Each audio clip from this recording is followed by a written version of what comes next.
अगला प्रश्न है, ध्यान दीजिएगा, प्रश्न संख्या 25। कह रहा है कि जो सहकारी समितियां हैं उनके संदर्भ में निम्नलिखित कदमों पर विचार करना है, तो बताना है कि कौन सा शर्तें हैं। तो ध्यान दीजिएगा सहकारी समितियों के बारे में। पहला ऑप्शन कह रहा है, दो ऑप्शन है इसमें, कि 97वां जो संविधान संशोधन अधिनियम है 2011 के द्वारा संविधान में एक नया खंड जोड़ा गया। ठीक है, ये ठीक है, 9 को जोड़कर सहकारी समितियों को संवैधानिक संरक्षण प्रदान किया गया है, पहला स्टेटमेंट। दूसरा कह रहा है कि सहकारी समितियां बनाने का अधिकार एक मौलिक अधिकार है। ठीक है, क्या है? मौलिक अधिकार है। तो ध्यान दीजिएगा, अब दो ऑप्शन है, इन दोनों ऑप्शन बताना है आपको कि कौन सा आपका सही है। केवल एक, दो, एक और दो दोनों, हाँ, नौ तो एक, नौ तो दो। तो ध्यान दीजिएगा साथियों, यहाँ पर जो इसका सही उत्तर होगा सहकारी समिति से संबंधित, है ना, ऑप्शन सी इसका सही उत्तर हो जाएगा, एक और दो दोनों।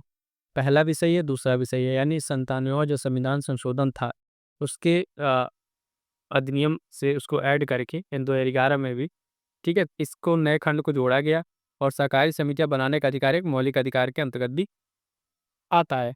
तो ध्यान देंगे, यहाँ पर ऑप्शन एक और दो दोनों क्या हो जाएगा, सही हो जाएगा। आगे बढ़िएगा, देखेंगे अगला प्रश्न, प्रश्न संख्या 26। कह रहा है संविधान के किस अनुच्छेद के अंतर्गत न्यायालयों द्वारा संसद की कार्रवाई की जांच करना प्रतिबंधित किया गया है। ठीक है, तो सीधा सीधा एक आर्टिकल आपसे पूछा हुआ प्रश्न संख्या 26 में कह रहा है अनुच्छेद 127, 126, 139 या 122, चार ऑप्शन आपके सामने है। फटाक से बताइएगा कि इसका आंसर क्या होगा। तो प्रश्न संख्या जो 26 है इसका सही उत्तर हो जाएगा ऑप्शन डी। ठीक है, अनुच्छेद 122। ठीक है, अनुच्छेद 122 जो है इसके अंतर्गत न्यायालयों द्वारा संसद की कार्रवाई की जांच करना प्रतिबंधित किया गया है। ठीक है, तो सही उत्तर क्या हो जाएगा, डी हो जाएगा। आगे बढ़ेंगे, देखेंगे अगला प्रश्न, प्रश्न संख्या 27। मानवाधिकार संरक्षण जो संशोधन अधिनियम 2019 है, इसके द्वारा आयोग के गैर न्यायिक सदस्यों की संख्या कितनी कर दी गई है। ठीक है, जो न्यायिक सदस्यों की संख्या है ना, तो कितनी कर दी गई है। ऑप्शन है, ध्यान दीजिएगा, कह रहा है कि 5, है ना, 2, 3 या 7। चार ऑप्शन आपके सामने, फटाक से बताइए कितना किया गया है। तो प्रश्न संख्या 27 का जो आपका सही उत्तर हो जाएगा वो हो जाएगा ऑप्शन बी। ठीक है, कितना कर दिया गया, 3। इसके पहले जो देखिएगा, ये जो आपका 2019 का अधिनियम है, ये अधिनियम क्या है, तो 1993 का जो अधिनियम है ना, उसमें संशोधन करके इसको किया गया। इसके पहले जो संख्या थी वो 2 थी। कितनी थी? संख्या 2 थी। अब बढ़ा के नया वाला कितना कर दिया गया, 3 कर दिया गया है। और इसमें एक और चीज़ कर दिया गया कि कम से कम इसमें जो है एक महिला का होना अनिवार्य है। ठीक है, एक महिला का होना भी अनिवार्य है। तो 2-3 बातें अन्य जो है वो भी आपको ध्यान में रखना है। ठीक है, तो कितना कर देगा, 3। तो ये 2 से 3 किया गया है और अधिनियम जो 19 वाला है संशोधन किसमें किया गया था, 1993, और एक इसमें महिला का होना अनिवार्य है। क्लियर है? चलिए आगे बढ़ेंगे, देखेंगे प्रश्न संख्या 28। अगला प्रति क्या कह रहा है, निम्नलिखित में से किस अधिनियम द्वारा सिविल सेवकों के चयन के लिए खुली प्रतियोगिता का आयोजन शुरू करने का प्रयास किया गया था। वर्ड पे ध्यान दीजिएगा, प्रयास किया गया था, है ना, सिविल सेवा के लिए। कुछ चार्टर एक्ट का जो 1813, है ना, एक्ट जो है 1853, चार्टर एक्ट 35 और इंडियन काउंसिल एक्ट 1861। फटाफट से बताएंगे इन चारों में से कौन सा ऑप्शन सही होगा, क्या इसका सही उत्तर होगा। तो ध्यान दीजिए, इसका जो सही उत्तर होगा साथियों वो होगा ऑप्शन सी, चार्टर एक्ट 1835। इसके द्वारा जो है सिविल सेवकों के लिए खुली चयन प्रतियोगिता का आयोजन करने का प्रयास किया गया था। चलिए आगे बढ़ेंगे, देखेंगे अगला प्रश्न, प्रश्न संख्या 29 क्या कह रहा है, निम्न घटनाओं को सही क्रम में व्यवस्थित कीजिए। कश्मीर रियासत के संबंध में भारत पाकिस्तान द्वारा युद्ध विराम स्वीकार करना। ठीक है, कश्मीर रियासत के संबंध में भारत पाकिस्तान द्वारा युद्ध विराम स्वीकार करना, जूनागढ़ रियासत में जनमत संग्रह और हैदराबाद रियासत का भारतीय संघ में विलय। इसको क्या करना है, इन तीनों को क्रम में आपको सेट करना है। क्रम में तभी आप सेट कर पाएंगे जब इनका आपको क्या पता हो, डेट पता हो कि कौन कौन से डेट में कौन सा घटित हुआ है। तो चलिए आपको पहले डेट बताते हैं, फिर आपको हम इसका आंसर बताते हैं। बात करें कश्मीर रियासत की, ठीक है, सबसे पहले देखिए जूनागढ़ जो जनमत संग्रह है ना, ये फरवरी 1948 का है। कब का है? फरवरी 1948 का जूनागढ़ जो रियासत का जनमत संग्रह है। उसके बाद से इसमें अन्य व्यक्ति है, जैसे हैदराबाद रियासत का विलय की जब बात किया जाए, हैदराबाद रियासत विलय ये जो है सितंबर सितंबर 1948 की बात की गई यहाँ पे। और जो ये जो विराम का है वो दिसंबर 1948 का है। ठीक है, तीनों डेट अगर आप देखें 1948 का ही है ना, लेकिन डेट को लेके थोड़ा सा ये है, ये वाला आपका 48 तीनों है, उसमें जो है आपका सितंबर, जूनागढ़ वाला आपको बताया गया फरवरी, ठीक है, फरवरी। और इस वाले में हैदराबाद वाले में सितंबर बताया गया, हालांकि कई जगह इसको कान्य स्रोत में नवंबर भी दिया गया है। और ये जो आपका कौन सा हो जाएगा, दिसंबर। ठीक है, दिसंबर। तो इस हिसाब से अगर आप अरेंज करेंगे तो 2 3 1 कौन सा सही बैठेगा आपका, डी वाला। 2 3 1 आपका ये सही उत्तर बैठेगा। तीनों को तीनों घटनाएं जो है आपका 1948 की है। ठीक है, बस इसमें मंथ का अंतर है। मंथ एक बार फिर से बता दे रहा हूँ। जूनागढ़ वाला जो आपका फरवरी का है, इसको फिलहाल पे यहाँ पे जो बताया गया वो सितंबर, लेकिन कहीं कहीं कई जगह पे इसको नवंबर भी बताया गया। और ये वाला जो है पहला वाला कश्मीर रियासत वाला आपका कौन सा है, दिसंबर का है। तो इस हिसाब से ये अरेंज हो जाएगा। क्लियर है। अगला प्रश्न है प्रश्न संख्या 30। निम्नलिखित में से किस अधिनियम द्वारा बंगाल के गवर्नर जनरल को विशेष परिस्थितियों में अपनी परिषद के निर्णय को निरस्त करने अथवा लागू करने का अधिकार प्रदान किया गया? किस परिस्थिति में किया गया था? 1773 का जो रेगुलेटिंग एक्ट है वो, क्विट इंडिया एक्ट 1784, 1786 का अधिनियम, और चार्टर एक्ट 1833। वो फटाफट से बताइएगा, ये जो अधिकार है वो गवर्नर जनरल को जो है कब दिया गया था, किस एक्ट के अंदर आपको दिया जाएगा? तो प्रश्न संख्या 30, इसका जो सही उत्तर हो जाएगा ऑप्शन सी, 1786 का अधिनियम। ठीक है, सी सही उत्तर हो जाएगा। इसके तहत जो है ये दोनों अधिकार जो है सर्वप्रथम प्राप्त करने वाला अगर बात करें गवर्नर जनरल कौन था, तो लॉर्ड कॉर्नवालिस था। कौन था? Lord Cornwallis. ठीक है, इस तरह का अधिकार प्राप्त करने वाला। आगे बढ़ेंगे, देखेंगे अगला प्रश्न। अगला प्रश्न इसी तरीके से है। 31 नंबर कह रहा है कि निम्नलिखित में से कौन सी राष्ट्रपति की स्वविवेकी शक्तियां हैं? ठीक है, राष्ट्रपति का जो डिस्क्रिशनरी पावर कहते हैं, इसमें क्या क्या है तो ध्यान दीजिएगा। पहला कह रहा मंत्री परिषद के सदस्यों की नियुक्ति, किसी विधेयक को रोक कर रखना, राज्यपाल द्वारा भेजे गए विधेयक को स्वीकृति देना, किसी परामर्श पर मंत्रिपरिषद से पुनर्विचार हेतु कहना।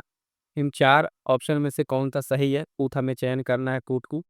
ये कह रहा है 1 और 4, 2 और 4, 1 2 3, या फिर उपयुक्त सभी चारों को चारों ऑप्शन। फिर से एक बार देखिए, ध्यान से पड़ेगा। राष्ट्रपति के स्वविवेकी शक्तियों के बारे में चारों ऑप्शन दिया हुआ है। पूछ रहा है कि इसे कौन सा आपका सही होगा, तो इसका जो सही उत्तर होगा ध्यान दीजिएगा। पहला तो इसमें जो सही होगा बता दें ऑप्शन, दूसरा सही है, और उसके साथ साथ कौन सा सही है, चौथा सही है। ठीक है, तो बी यानी 2 और 4 आपका बी सही हो जाएगा, सही उत्तर हो जाएगा। अब देखिएगा क्या क्या इसमें चीज़ें करी गई हैं। तो जो रोक के रखने वाला है, विधेयक को रोक कर रखने वाला, ये संविधान के 100 आर्टिकल अनुच्छेद 111 के अंतर्गत जो है राष्ट्रपति का ये विवेकी शक्ति है ना। और इसके साथ साथ अगर बात करें इसमें जो अन्य विषय है, इसे परामर्श पर मंत्रिपरिषद पुनर्विचार के लिए कहना, ये भी इसके अंतर्गत आता है। ठीक, तो ये दोनों सही है। बाकी ये दोनों आपका इसमें नहीं होगा। ठीक है, मंत्रिपरिषद सदस्यों की नियुक्ति और राज्यपाल द्वारा विधेयक की स्वीकृति देना, ये दोनों इसमें नहीं होगा। क्लियर है। डी इसका सॉरी बी इसका सही उत्तर 2 और 4 हो जाएगा। आगे बढ़े, अगला प्रश्न देखिए, प्रश्न संख्या 32। जनगणना 2011 के अनुसार उत्तर प्रदेश के निम्नलिखित जिलों में से किसमें नगरीकरण प्रतिशत सर्वाधिक है? ठीक है, जनगणना वाला प्रश्न है।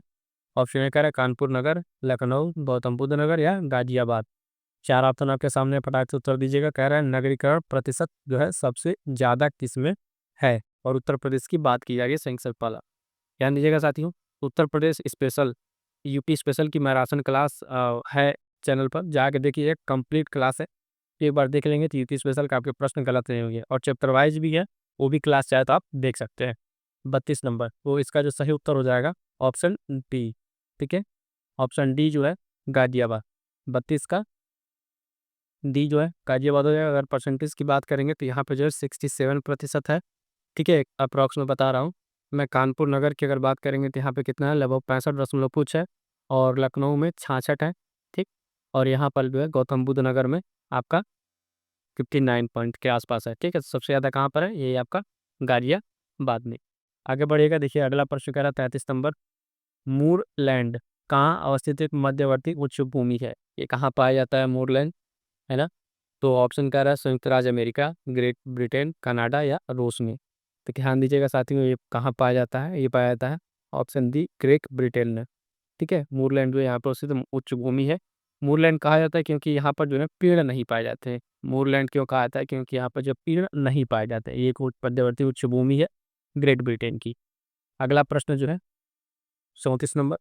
पारितंत्र की उत्पादकता को प्रभावित करने वाला सर्वाधिक महत्वपूर्ण कारक है, कौन सा है?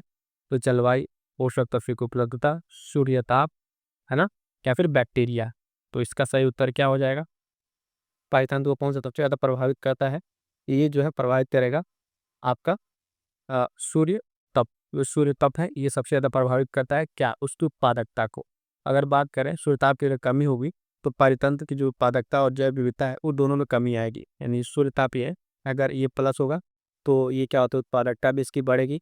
अगर ये माइनस होगा कि ये उत्पादकता और बाकी चीज़ें भी उसमें परितंत्र में कमी होगी, जैव विविधता में भी कमी होगी। ठीक है, तो इस सूर्यताप बहुत ही इंपॉर्टेंट चीज़ है, छोटा सा एक ऑप्शन है, ध्यान रखिएगा। अगला प्रश्न। अगला प्रश्न है, निम्नलिखित में से कौन एक मीन है? क्या मीन? मछली, सीधा सीधा।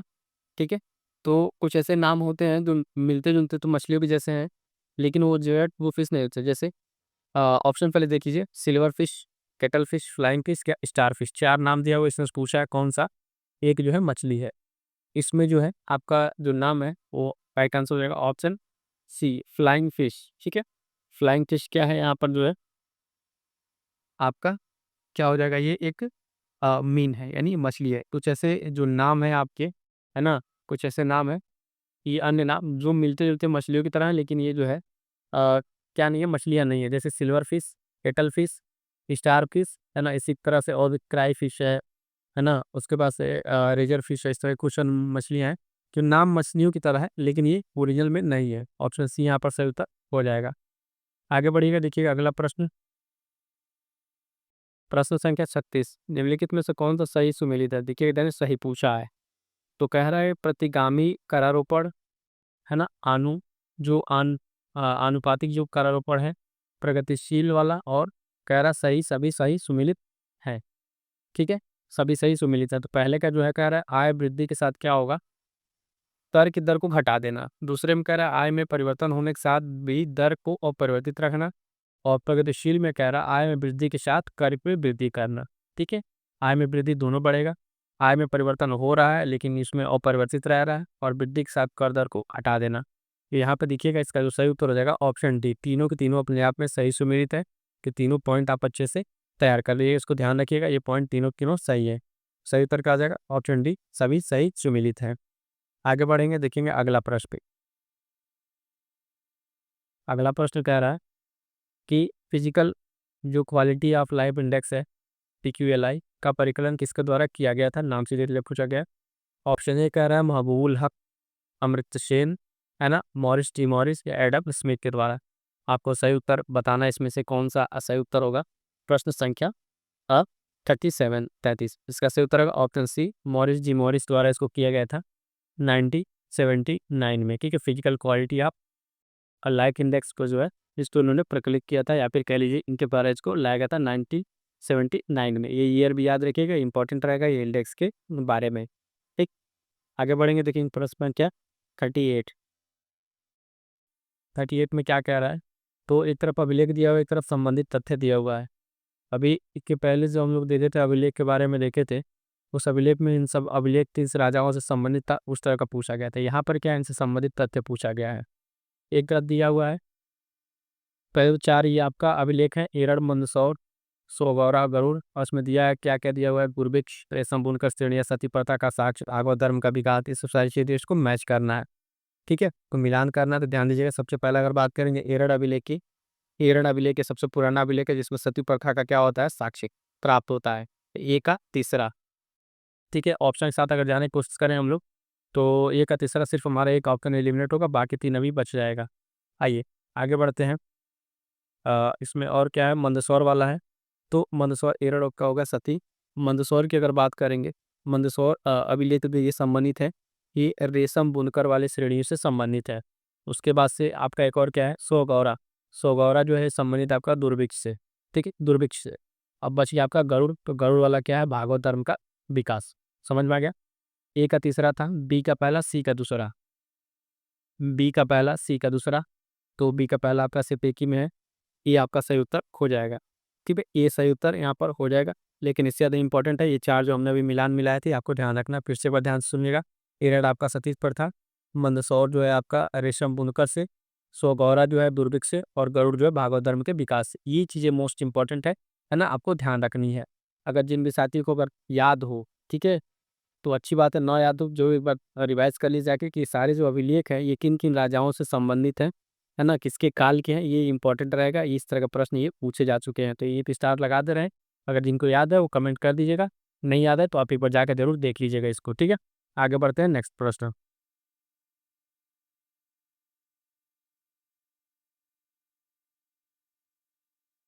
अगला प्रश्न कह रहा है प्रश्न संख्या 39।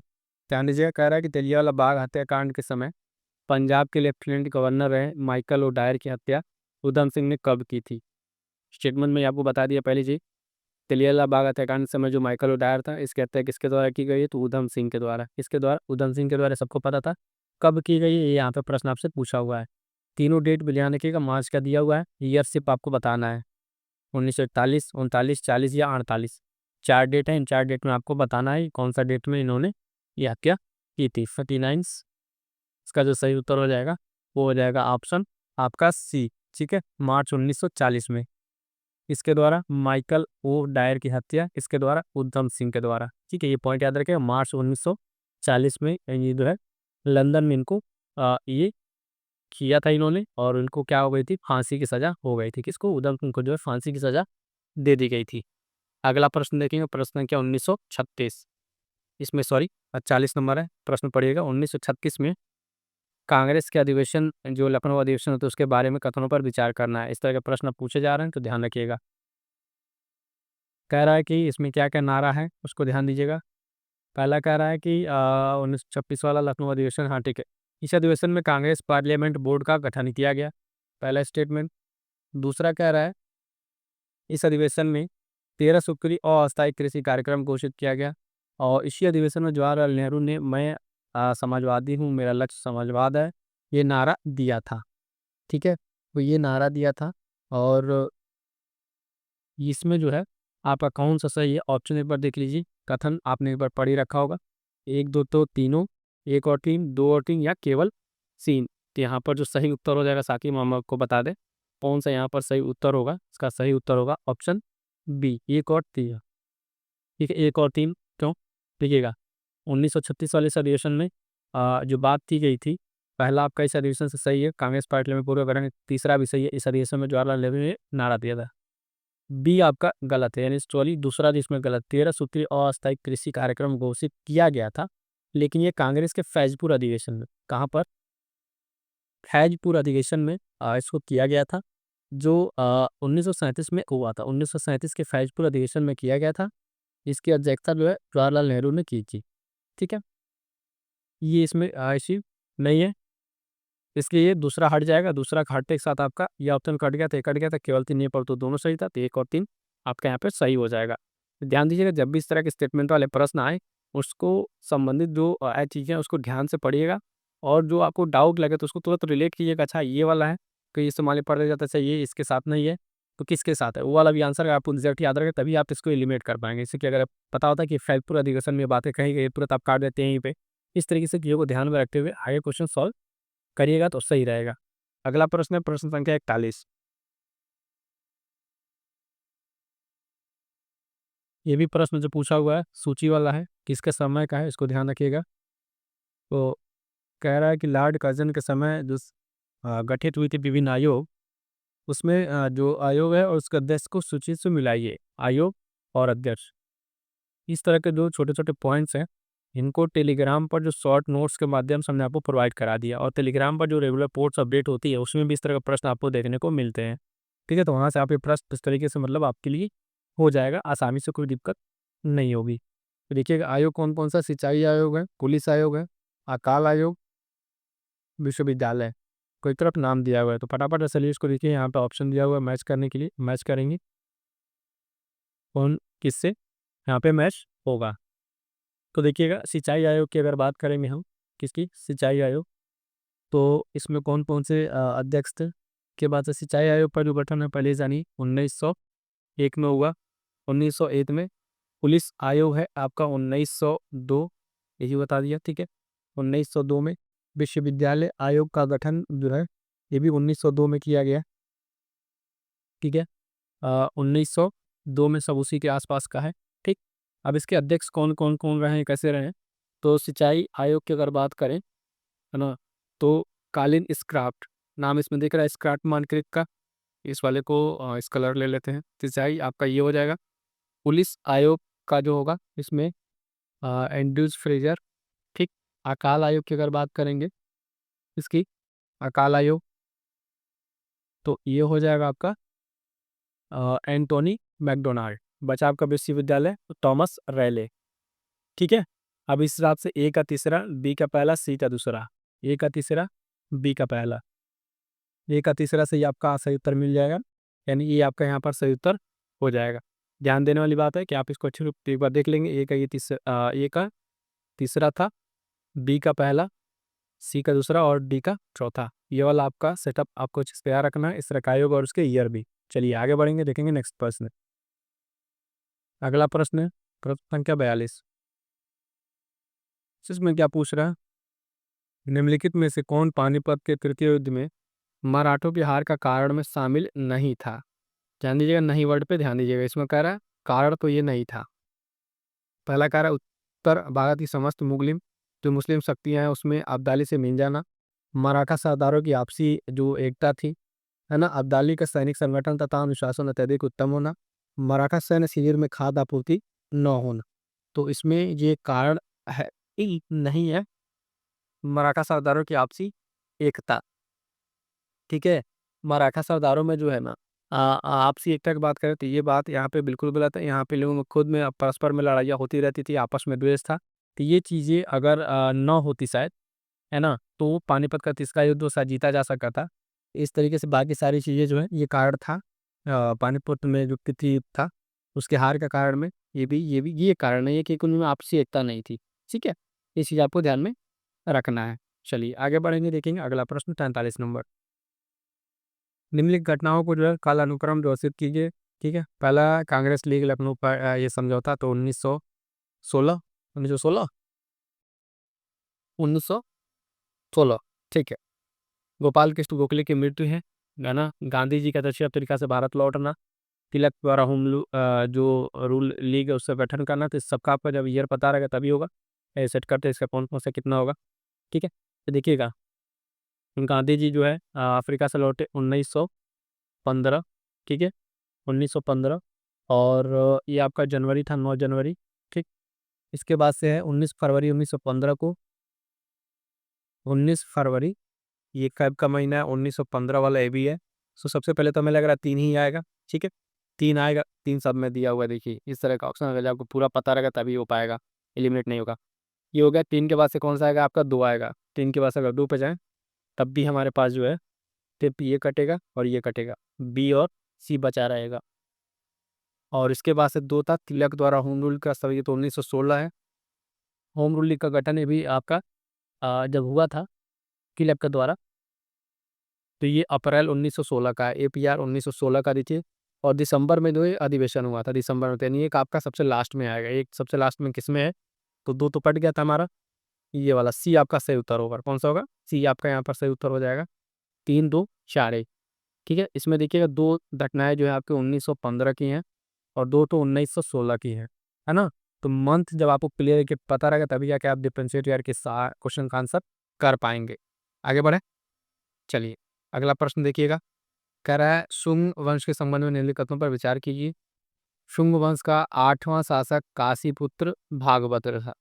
भागवत के शासनकाल के 14वें वर्ष जो है तक्षशिला के शासक एंटियाल किच का राजू हेलियोडोरस के दरबार में आया। तीसरा कह रहा धनभूति इस वंश का अंतिम शासक था। और पूछ रहा है इसमें से कौन सा सही नहीं है। ध्यान दीजिएगा, कौन सा सही नहीं है, यानी कुछ सही है और कुछ इसमें सही नहीं है। 44 इसमें जो बताया गया है ना, 1 और 3 ये दोनों तो है आपके क्या है, गलत है। इसमें सही कौन सा है, सिर्फ आपका दूसरा सही है। तो सही नहीं वाला ही हमको बताना है। ठीक है। ये दोनों सही नहीं है, 1 और 3। 1 और 3 की बात करेंगे तो ऑप्शन कौन सा है आपका, डी। ऑप्शन आपका डी। पहले समझिएगा, पूरे ऑप्शन में ऑप्शन समझिए।